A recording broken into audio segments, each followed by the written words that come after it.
Ambayo ningependa kulieleza na hakika kabisa mtajiuliza mbona leo ndugu Malinde Mahona hatumwoni hapa.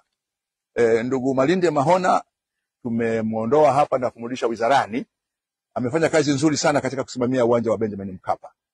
Na sasa tuna miradi mingi mikubwa. Tuna mradi wa Dodoma, tuna mradi wa Arusha, tuna mradi wa hapa.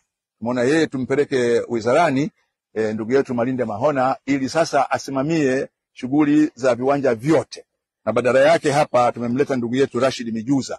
Kwa kuanzia sasa Rashid Mijuza ndio kaimu manager wa uwanja wa Benjamin William Mkapa ili asimamie. Na yeye pia ana uzoefu wa kutosha na tunaamini kabisa ndugu Mijuza ataikamilisha kazi ambayo alikuwa ameanzisha Mahona, ambaye sasa tumempandisha daraja kwenda kusimamia viwanja vyote vitatu vinavyojengwa. Kwa hiyo ndugu Mijuza kuanzia sasa yeye ndio kaimu meneja wa uwanja wa Benjamin Mkapa.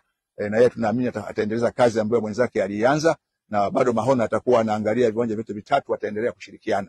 Yeye ana uzoefu wa kutosha na tunaamini kabisa atasaidiana na timu ya kampuni ya Reform Sports na hawa BCEG kuhakikisha uwanja wetu wa Benjamin Mkapa uko tayari kuanza kwa mechi ya Simba tarehe 25 na ni mechi kubwa. Finali inachezewa nyumbani, lazima uwanja huu uwe tayari kwa matumizi hayo tarehe 25. Na naona kabisa yale yote ambayo CAF walikuwa wameyasema yako tayari, na niwaombe wa Tanzania wawe na fahari na nchi yetu.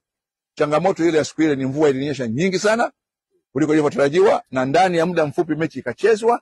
Lakini tuwe wazalendo, tujue changamoto hizi haziko kwetu tu. Tuwe na fahari, na mnaona baada ya muda mfupi tumechukua hatua.